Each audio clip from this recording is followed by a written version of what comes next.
സദസ്സിനെ അഭിസംബോധന ചെയ്യുന്നതിനായി ശ്രീ ശശികുമാറിനെ ക്ഷണിക്കുന്നു.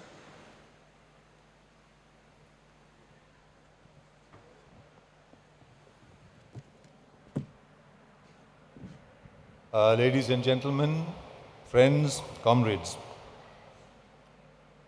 changing mediascape in the country. What is the big thing that is happening before us? How do we know about what is happening before us? The big traumatizing event that we are going through day after day is what is happening in Gaza. Israel is bombarding Gaza as if it is some trial ground. As we speak, nearly 10,000 civilians have died. Perhaps by the end of the speech, 10,000 would have died. That's how quickly it is progressing. Of which more than 1/3, at any point, maybe around 4,000, are children. What is the media projection of this war? Is it representative of what is happening there? What is the global media's projection of this war, of the big global players? BBC, CNN. There are others, I think, Al Jazeera, and there are some other outliers. Or Washington Post, New York Times. So-called global media, Washington Post. It is as if there was, of course, what Hamas did on the 7th of October needs to be condemned. It is horrific. But what has happened, the blowback, the punishment, is a genocide. It's a genocide which is work in progress. Are we aware of that through the media, through the formal media? This is how not only unrepresentative the global media is. In fact, we know more about Gaza and what is happening outside of the formal media, outside of the mainstream media, because the entire mainstream media has been suborned by the Pentagon and the White House, suborned by this whole Zionist lobby to suggest that this is indeed deserved punishment. So media is unrepresentative. We learn about what is happening in Gaza, luckily for us, fortunately for us, because of a freewheeling social media. Social media has many problems with this. There is misinformation, there is disinformation. I'll come to that in a minute. And yet, if you want to know really about what is happening there, you need to recourse to the social media. You need to recourse to citizens journalists. You need recourse to independent voices. And it is not as if Jews across the world are complicit in this. It is not as if Jews across the world are perpetrating this.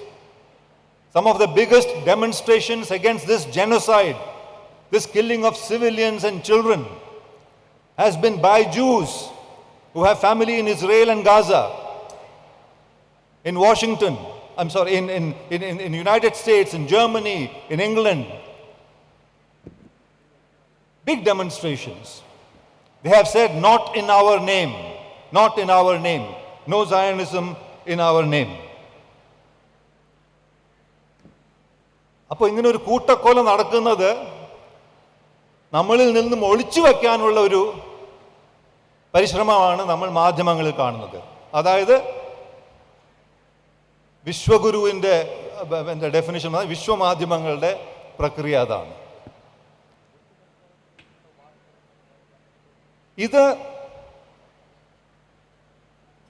ഇത് തന്നെയാണ് ഞാൻ അടുത്ത കാലത്ത് ഒരു report വായിച്ചു. Swiss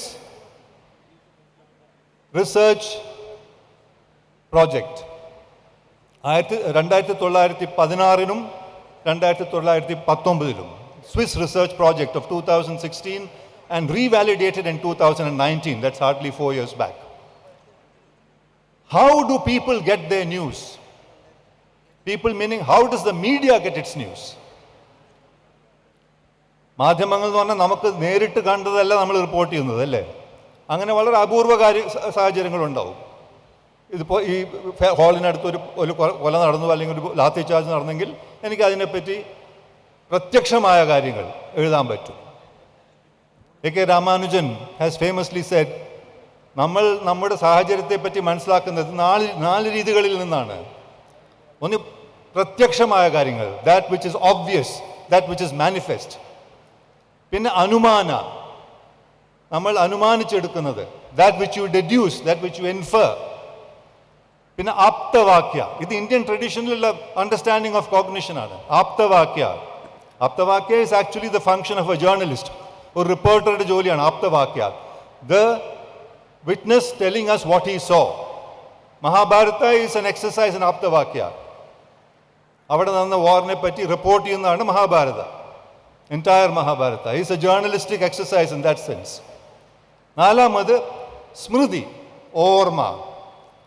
T V ചന്ദ്രൻ്റെ ഒരു പാടുണ്ട്, ഓർമ്മകൾ ഉണ്ടായിരിക്കണം. അത് ഓർമ്മ വേണം. എന്താണ് നടന്നത്, ഇസ്രയേലിൽ എന്താണ് നടന്നത്, എന്തുകൊണ്ടാണ് ഇപ്പോൾ നടന്നുകൊണ്ടിരിക്കുന്നത്, ആരാണ് ഇതിൻ്റെ കുറ്റവാളി, ഇതാരാണ് തുടങ്ങി വെച്ചത്.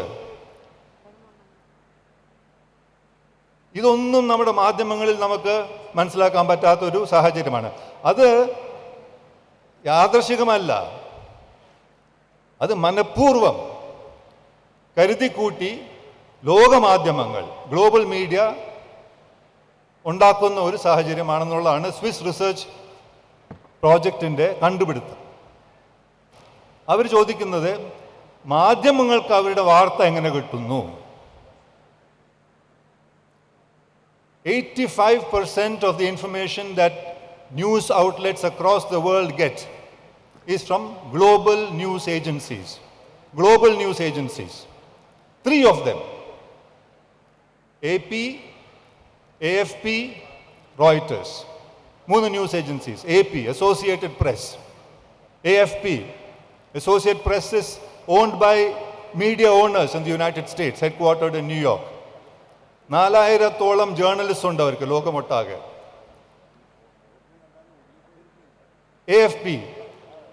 APക്ക് ഒരു 12,000 മീഡിയ ഔട്ട്ലെറ്റ്സ് ഉണ്ട്. media, the big media, 12,000 biggest media in the world as our subscribers. ഏകദേശം half the news consuming population എന്നാണ് കണക്ക് സ്വിസ് മീഡിയ റിസർച്ചിൻ്റെ. AP മാത്രം. AFP, again, 4000-ഓളം ജേർണലിസ്റ്റ് ഉണ്ട് across the world. They put out as many as 350 stories, visuals, visual and audio stories alone in a day. Plus, of course, text stories. AFP is a partially owned, government-owned, French-centered agency. Reuters, it's a private agency. Recently in 2008, I think, it was taken over, by Johnson, Thomson, who is one of the 26 richest people in the world. So it's called Reuters Thomson. Avarki parna pole 3000, about 3,000 journalists all over the world. These 3 global agencies communicate to national agencies. If India PTI ഉണ്ട്, UNI ഉണ്ട്, Gulf news agency ഉണ്ട്, ജർമ്മനിയിൽ DPA എന്ന് പറഞ്ഞ agency ഉണ്ടാവും, അതുപോലെ എല്ലാ സ്ഥലത്തും നാഷണൽ ഏജൻസീസ് ഉണ്ടാവും. These agencies are getting the major news. The whole structuring of the news in the world is what Swiss Media Research Research Forum is talking about. ഈ വാർത്തകൾ ഈ ഏജൻസീസ് മുഖാന്തരം വരുന്നു. And these agencies, in 2008, the former chief of AP, Thomas Curley, in fact, came up with a big expose. He said the Pentagon deploys about 27,000 PR outfits PR individuals or outfits, 27,000 PR individuals or outfits, spends as much as $5 billion a year. $5 billion a year to ensure that these news agencies, they are not interested in the rest of them, because news agencies are 85% of the news in the Ulpannam, news agencies in the Nana. To make sure that is in keeping with the US NATO view of the world, with the world view, with the Welton Chong, if you like, of the US and NATO axis. അപ്പോൾ ഈ ഒരു Israel വാറിനെ പറ്റി നമ്മൾ മനസ്സിലാക്കുന്നത്, you can imagine how far from the truth it must be. And he went on to say, Thomas Curley went on to say, that Pentagon generals have privately told him that if you deviate too much from this viewpoint that we are giving, like a press release, let us say, given exclusively to them, we will take care of you. It's an open threat. So today, if you find that the younger generation, you will find that the opposition to what is happening in Gaza, അതിന് എതിർപ്പ് നടക്കുന്നത് are by the younger generation. പറഞ്ഞ പോലെ ഇതിൽ Jews ഉണ്ടാവും, അതിൽ Muslims ഉണ്ടാവും, അതിൽ മറ്റ് all kinds of denominations are there. They are shocked because it is a human disaster, it is a human catastrophe that is unfolding there. And yet, the global media is hair-splitting to make the October 7th invasion by Hamas the centerpiece of this entire tragedy. As if before that, Palestine was an independent country, a separate state. It has been called, it's called the biggest open-air concentration camp in the world. It's a prison. And they have been living, generations of Palestinians have not seen freedom, have not known what representative government is. So Hamas was their ipso facto government. Hamas was, in effect, their representative mechanism. It's a military power. It doesn't subscribe to maybe international law. But does the state of Israel subscribe to international law? In the 1980s, when the Palestinian movement was strong in India, we would have seen so many demonstrations against this. ഇന്ന് ഇവിടെ എത്ര demonstrations കേരളത്തിലൊക്കെ ഉണ്ട്, പക്ഷെ ഇന്ത്യയിലൊട്ടാകെ എത്ര demonstrations നടക്കുന്നു? ഈ raid നടന്ന ഉടനെ പ്രധാനമന്ത്രി, the alacrity, he rushed to say, condemn the Hamas attack. പിന്നെ അതിനുശേഷം ചില, he did some kind of diplomatic moves, stepped back a little. കാരണം the government of the day in India associates itself with the mindset of the government of Benjamin Netanyahu in Israel. Not all Israeli governments need to be so bad, although they have not been exceptions so far. But this is a peculiarly virulent, acute, xenophobic, racist, apartheid practicing government. ഇവിടുത്തെ ഗവൺമെൻറ്റിൻ്റെ അല്ലെങ്കിൽ RSS BJPയുടെ വീക്ഷണവും അത് തന്നെയാണ്. A greater Akhand Bharat, greater Israel, Akhand Israel, where Jews will not have any place. In our context, an Akhand Bharat where probably certain minorities are marginalized or don't have any place or become second-class citizens. So this is the danger of the situation. And of course, the United States is the accused number one, literally speaking, along with Israel. Biden, as a Reuters story disclosed, goes to the Israeli war cabinet and says, you don't have to be a Jew to be a Zionist. I am a Zionist. Biden പറയുന്നതാണ്, to be a Zionist, Jew ആവണമെന്നില്ല, ഞാനും Zionist ആണ്. He takes pride in the fact that he is a Zionist. The Secretary of State, Blinken, literally is pretending to be like he's the Commander-in-Chief of the United States. He's going and deciding what is happening where. So this is the way the structure of the news is organized. അതിൻ്റെ ഒരു percolation theory, top down theory, top down ആണ് നമ്മൾ അനുഭവിച്ചുകൊണ്ടിരിക്കുന്നത്. നമുക്ക് വാർത്ത എന്ന് നമ്മൾ കരുതുന്നത്, നമുക്ക് കിട്ടുന്നത് ഇങ്ങനെ ഒരു ഗ്ലോബൽ സ്ട്രക്ചറിൽ നിന്നും, ഇങ്ങനെ ഒരു പ്രക്രിയയിൽ നിന്നുമാണ് നമുക്ക് നമ്മുടെ വാർത്ത കിട്ടുന്നത്. ആ വാർത്തയുടെ അടിസ്ഥാനത്തിലാണ് നമ്മൾ നമ്മുടെ സാഹചര്യത്തെ മനസ്സിലാക്കാൻ ശ്രമിക്കുന്നതും. പ്രത്യക്ഷമായി കാണുന്നത് പോലും നമുക്ക് വിശ്വസിക്കാൻ പറ്റില്ല. കാരണം if it hasn't happened on TV, it hasn't happened. ഞാൻ ഇന്നാളെ കൊല്ലുന്നത് കണ്ടല്ലോ, അത് നിങ്ങൾ പറഞ്ഞ ശക്തികൾ, അത് TV വന്നില്ലല്ലോ, പത്രത്തിൽ കണ്ടില്ലല്ലോ. ഞാൻ കണ്ടതാണ്, അതുകൊണ്ട് കാര്യമില്ല, അത് വരണം. വരണമെങ്കിൽ ഈ പ്രക്രിയ മുഖാന്തരം വരണം. എനിക്കറിയുന്ന ഒരു സഹോദരൻ ഗാസയിലുണ്ട്. അദ്ദേഹം എനിക്ക് ഈ മെസ്സേജസ് അയക്കുന്നു, അവിടെ ബോംബ് ഈസ് ഫോളിങ്, അദ്ദേഹത്തിൻ്റെ ഫാമിലിക്ക് അവിടെ സുരക്ഷിതയില്ല, ഓടിപ്പോകുന്നു. ഇതൊക്കെ നാടകീയമായ ചില കാര്യങ്ങൾ നിങ്ങൾ പറയുന്നതല്ലാതെ അത് പത്രത്തിൽ വന്നില്ലല്ലോ, ഗാർഡിയനിൽ വന്നില്ലല്ലോ, BBC വന്നില്ലല്ലോ. എന്നാൽ Al Jazeera is there. Certainly, I think now you see that Al Jazeera, ഇന്ന് നമ്മൾ what you can call counter media, they are not in the same class. In the context of Gaza and Israel, it is Al Jazeera, because Al Jazeera gives a fuller picture. ഇതിൻ്റെ ഇരട്ടത്താപ്പിൻ്റെ ഒരു ഉദാഹരണം, ഞാൻ Al ജസീറയും കണ്ടുകൊണ്ടിരിക്കുന്നു, BBC-യും കണ്ടുകൊണ്ടിരിക്കുന്നു. I keep switching. എപ്പോൾ ഈ ഹമാസ് രണ്ട് അവർ ക്യാപ്ചർ ചെയ്ത, അബ്ഡക്ട് ചെയ്ത 2 പേരെ അവർ റിലീസ് ചെയ്യുന്നു, മോചിപ്പിക്കുന്നു. അത് ലൈവ് കവറേജ് അൽ ജസീറയിലും വരുന്നു, BBC-യിലും വരുന്നു.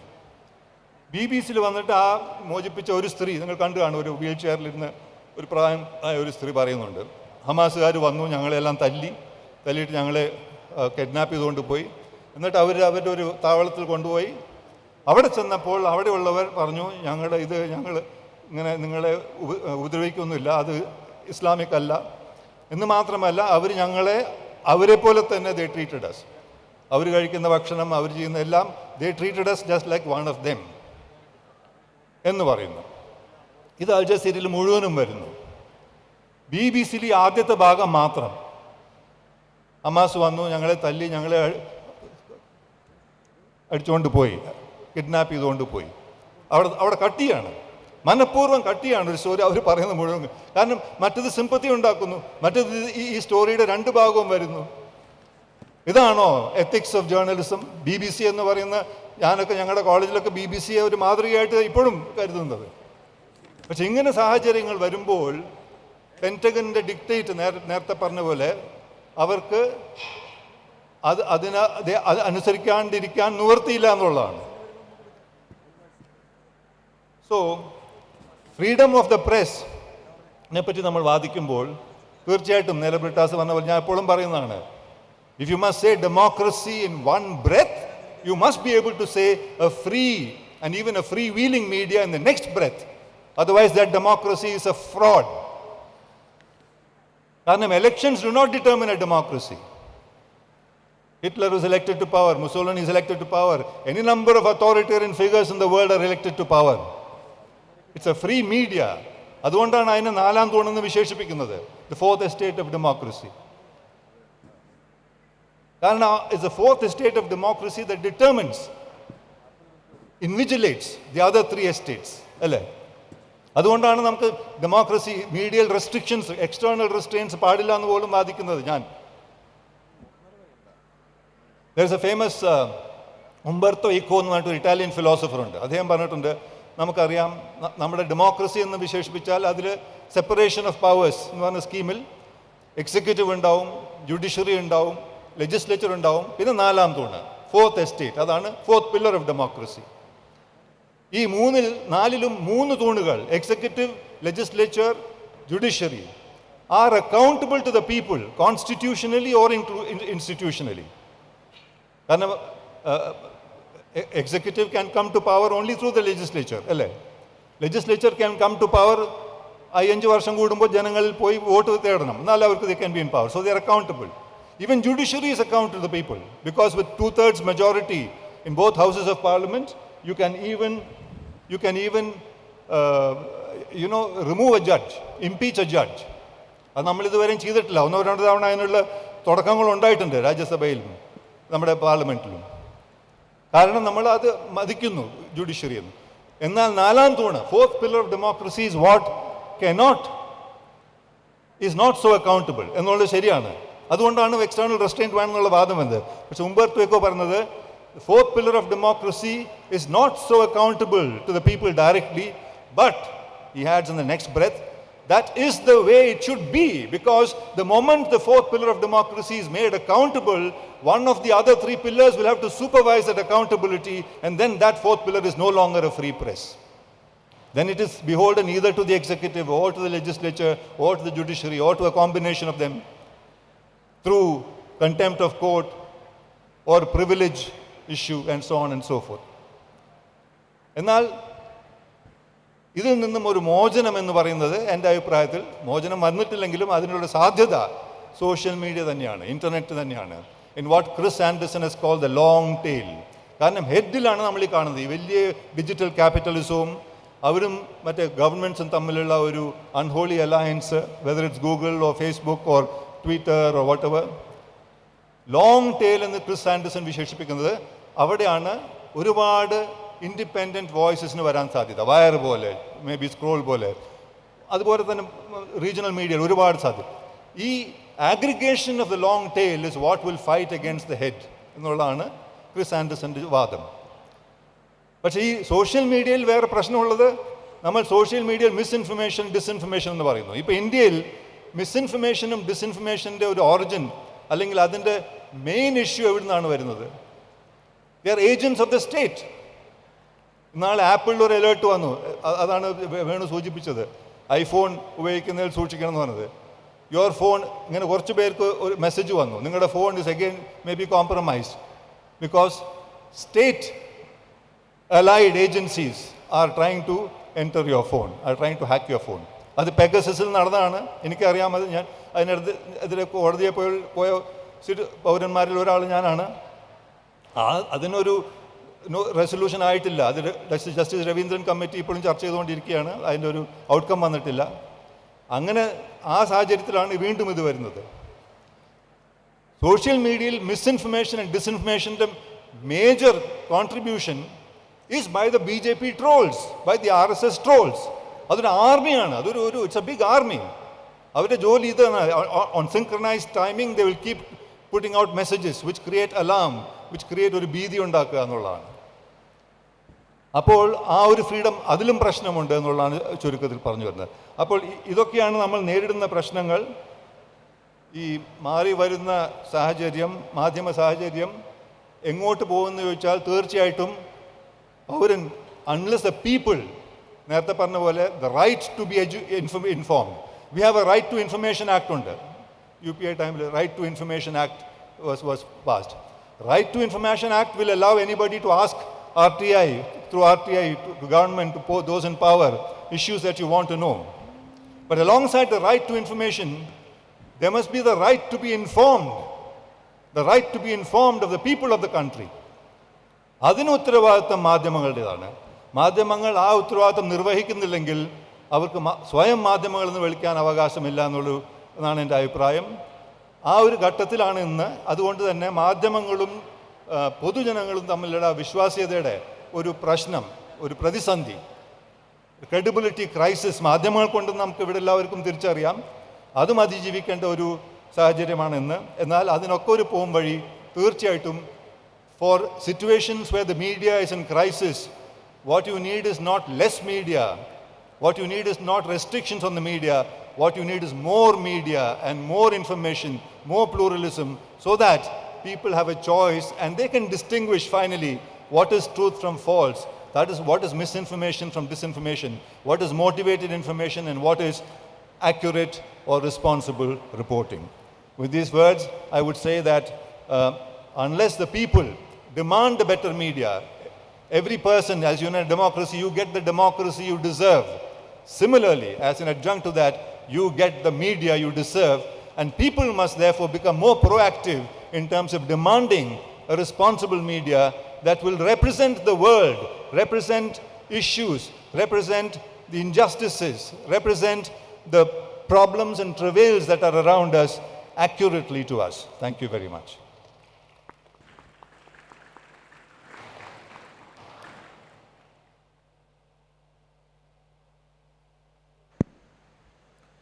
Thank you, Sri Shashikumar.